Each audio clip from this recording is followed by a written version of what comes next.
কিছুক্ষণের মধ্যে হয়তো আজরাইল তার জানটা নিয়ে নেবে। আমার মা বলো না, আলকামারে কালেমা পড়াইতেছে, এই কালেমাটা তার মুখে উঠে না। আলকামার মা দেখে বলে, ও সাহাবারা, আলকামার জবানে কালেমা আসবে না, কারণ আমি মায়ের বদদুয়া।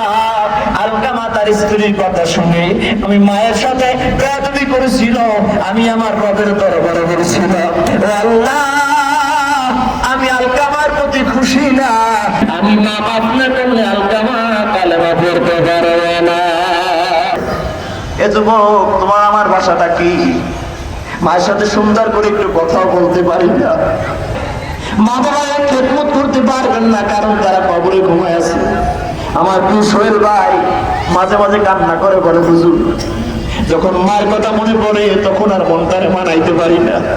গ্রামের বাড়ি যাওয়ার কথা বললে একবার না বহুবার মা ফোন দিয়ে বলতো, কত দূর আসছো, কি রান্না করবো, কি খাবা। আজ মা নাই, আজ মা নাই।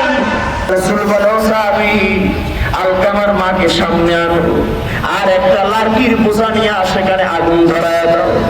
আল্লাহ নবীর কথা বুঝাই আলকামার মায়ের সামনে লাঠিতে যখন কাঠের ভিতরে আগুন ধরানো শুরু হয়ে গেল, আল্লাহ নবীকে আলকামার মা জিজ্ঞাসা করে, কেন লাঠিতে আগুন ধরানো হয়? বলে, তোমার সন্তানকে এই আগুনের ভিতরে ফালায় পুরানো হবে। কারণ কি জানো? তোমার সন্তান যদি মরণকালে কালেমা পড়ে পড়তে না পারে, তোমার সন্তান মরণের পর জাহান্নামে